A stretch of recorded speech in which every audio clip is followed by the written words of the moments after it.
Hey everybody, welcome to What's Up with Pastor Chuck, and I am super excited we get to be together. And remember, I promised you that we would actually delve into two areas of that are important to you and important to me and important to life.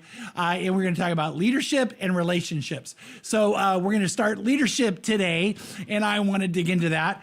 And I'm super excited because Marlon's here with me right now, and so is Lauren, and Chris and Tim are in the back, and Tracy is online.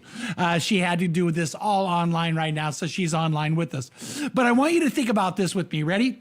The U.S. Department of Labor says the number one reason people leave their jobs is what? I'm going to tell you the answer.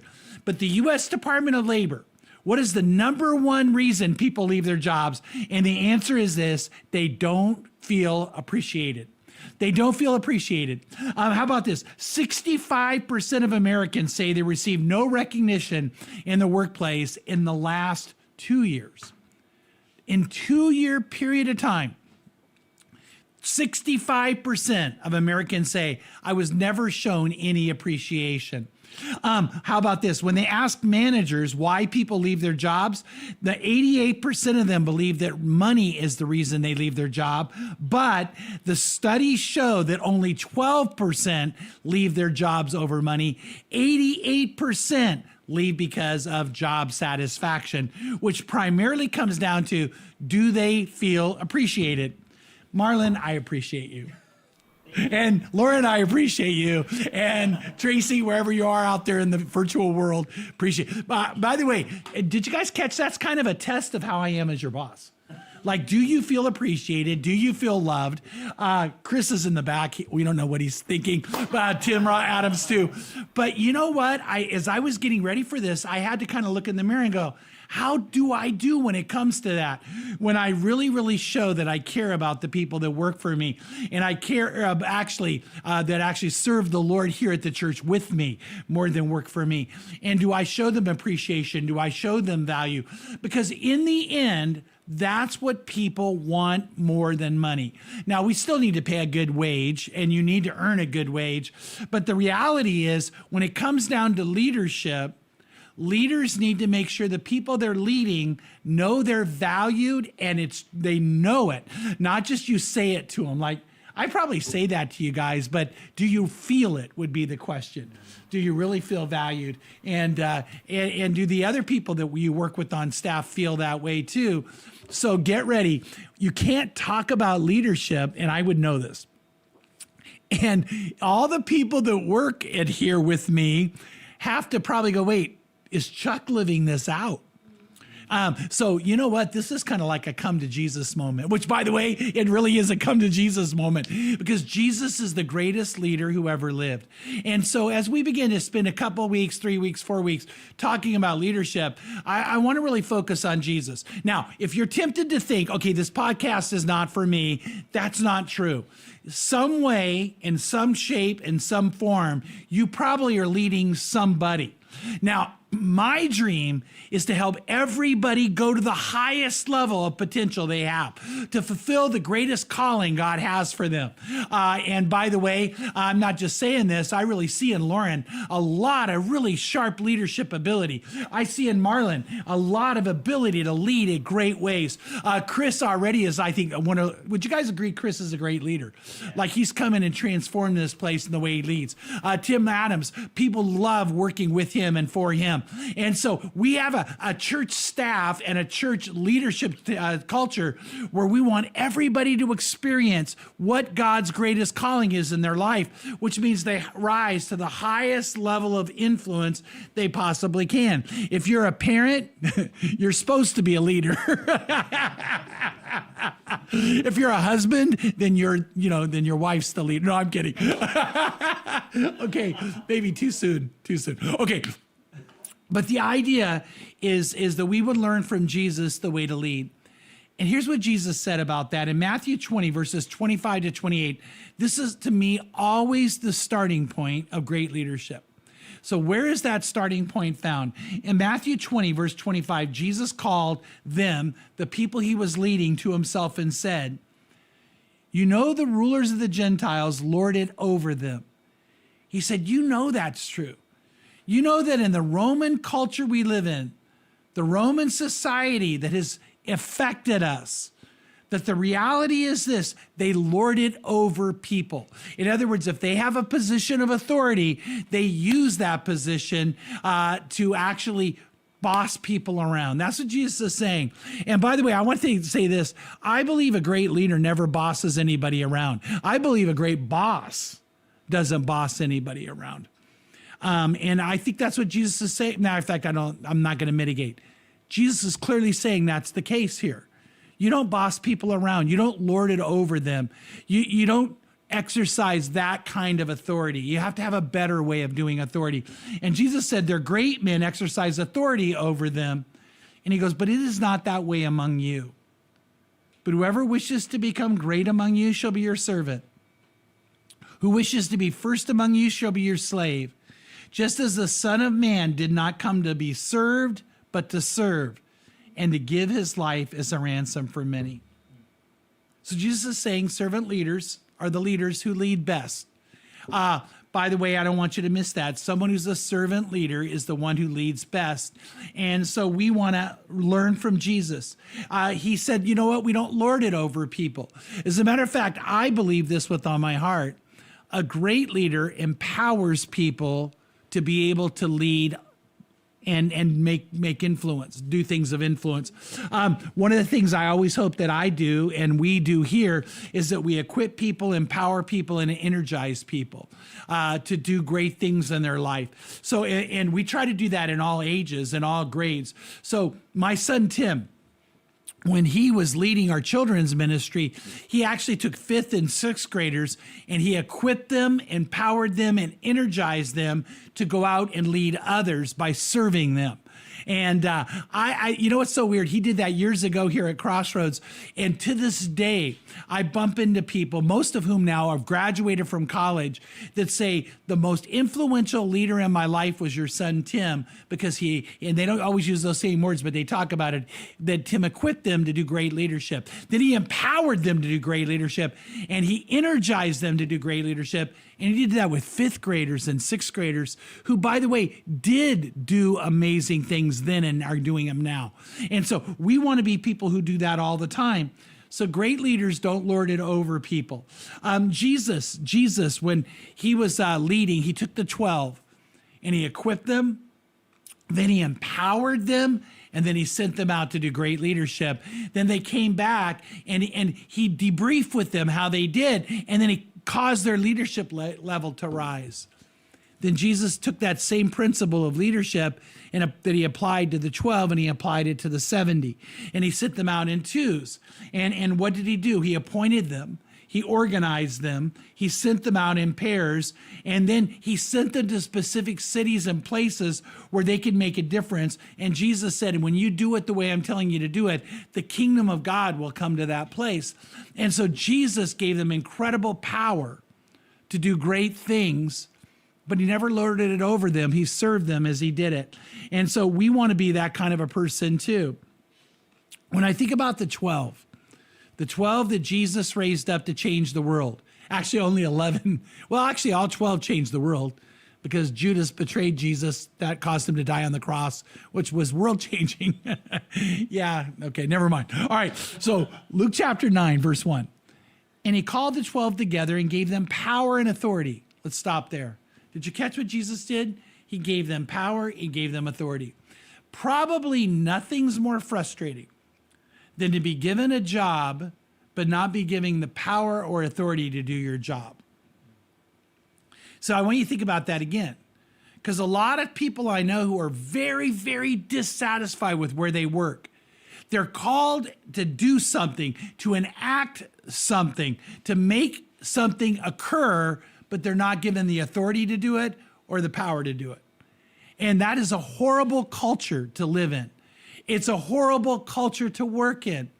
And it's not the culture, by the way, that Jesus says is best. It's not the culture, by the way, of the church. So all of us in church together, when we call somebody to a position, we want to then give them the power and the authority to fulfill that position, to be able to make changes, to be able to do things. And by the way, you end up with way, way, way better results because of that. And so Jesus said, if you're going to be a great leader, a servant leader, then the number one thing you do is you empower other people and you make sure they have the authority to enact whatever they need to do to fulfill the responsibility. And I believe, by the way, the freedom to do it based on their giftedness, their talents, and their creativity. And so you begin to get the best results from that. The best things happen from that. And what happens is that creates job satisfaction. Job satisfaction. And remember, the number one reason people leave their jobs in the United States is because they're not satisfied with their job and they don't feel appreciated. So Jesus then did this in verse 2. It says, he sent them out to proclaim the kingdom of God and to perform healing. And he gave them the power to heal, by the way. And he said to them, take nothing for your journey, neither staff, nor bag, nor bread, nor money, nor do not even bring 2 tunics. Whatever house you enter, stay there until you leave that city. And as for those who do not receive you, as you go out from that city, shake the dust off your feet as a testimony for them. Departing, they began going throughout the villages, preaching the gospel and healing everywhere. And when they came back, they said, Lord, look at all that happened. And they could not contain the joy they had from all they got to do. And so that's one of the dreams I have as a leader, is that everybody, no matter what position they have, they're finding immense value and satisfaction in what they get to do and how they get to do it. And so, you know what? If I am the leader I want to be, that would be true of the people who are a part of our culture here at the Crossroads family. But then what I want to do is get other people to discover the joy of doing that. If you're a teacher in school, how do you create that amongst your students? Or how do you create that amongst the other teachers you lead? If you're a person who supervises other people at work, how do you make sure that you bring out the giftedness they have and let them soar to levels that are beyond anything you can imagine? And so you and I want to be those kind of leaders. And when you do, you're leading the way Jesus wants you to lead. See, Jesus not only did that with the 12, he did it with the 70. In Luke chapter 10, it says this. Now, by the way, notice the other passage was in Luke 9. So after this worked with the 12, one chapter later, Jesus is now going to do that with the 70. And it says, now after this, the Lord appointed 70 others and sent them in pairs to every city where he was going to come. So there was a very specific plan in place that Jesus had. And he was saying to them, the harvest is plentiful, but the laborers are few. Therefore, beseech the Lord of the harvest to send out laborers into the harvest. Go, he said. And so he sent them out. He sent them out, and he sent them out to actually go out and make huge differences. Here's the thing. He chose them, he organized them, he paired them up to be in a team, and he empowered them to do something great. And you know what? I know that God wants you and I to live out that way. Leaders, I think, lead best when they lead in teams and they get the best out of the people that they're serving with, or they're enacting with, or they're seeking to do mission critical things with. And so where am I going? The whole point of what I'm trying to make is this, is that if I'm going to lead the way Jesus led, then I have to give people power. I have to give them authority. I have to cheer them on when they do great. And when they stumble, I have to come alongside them and say, how can we get better together? How can we do this together? How can we make a bigger difference together? Now, I alluded to this before, but I want to go back to something. One of the greatest experts on leadership is a man named Jim Collins. And he wrote a book that I think is still an incredible book called Good to Great. He also wrote another one called Built to Last, but he studied great cultures of leadership. And Jim Collins said the greatest leader who's ever lived is Jesus, because he considered him what was called the level 5 leader. Now, what does that mean? According to Collins, there are 5 levels of leadership. Level 1 is you're highly capable and you can go out and create things and make things happen. But the problem with the level 1 leader, they can't transfer that to others very well. So they're able to do great things, but they can't train up other people to do it. So it's never going to rise above them. Then level 2 is people who can actually work in a team. Notice that leadership rises when you can work in a team, when you're a great team member. And then level 3 is where you can actually train others to do what you're doing. And so you can actually create an ability to coach people on the team. And then level 4 is where you find yourself able to catalyze commitment to the team and spur people to go out and do even more than they would normally do. But then level 5 is the greatest level of leadership, where you have high confidence but high humility. A level 5 leader always is wanting to take the blame, but he wants to give the praise to everybody else. In other words, a level 5 leader knows the buck stops with them.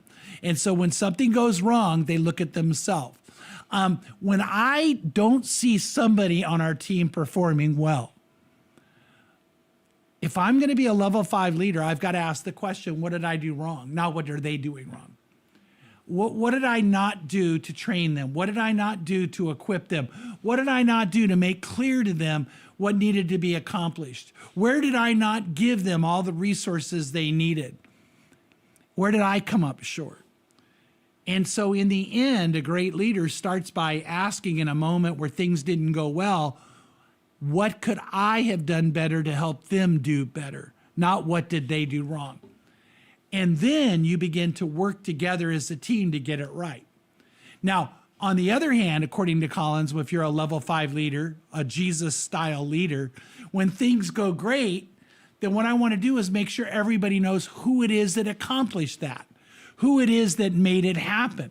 So I want to make sure they get the credit they deserve. I personally want to give it to them, but I want to make other people know that they were the ones who did it, that they were the ones who I looked to, that they were the ones who went out and made the tackle or you scored the basket or hit the home run. And I don't want to make it about me. See, that's what's so interesting that Collins found, is the great leaders don't make it about them. By the way, we are at a time in our country where we're, I believe, experiencing a crisis of leadership. I don't know if you'll agree with that, but I'm going to just tell you, I believe that with all my heart, that what we're seeing right now in our nation is a crisis of leadership. And I think one of the things you begin to spot is we don't seem to have that leader anymore who is willing to make it about others and not about themselves, who's willing to lift others up and fuel them to go do great things. They're looking for other people to lift them up and make sure they get the acclaim and they get the notice. And maybe it's part of the celebrity culture we live in.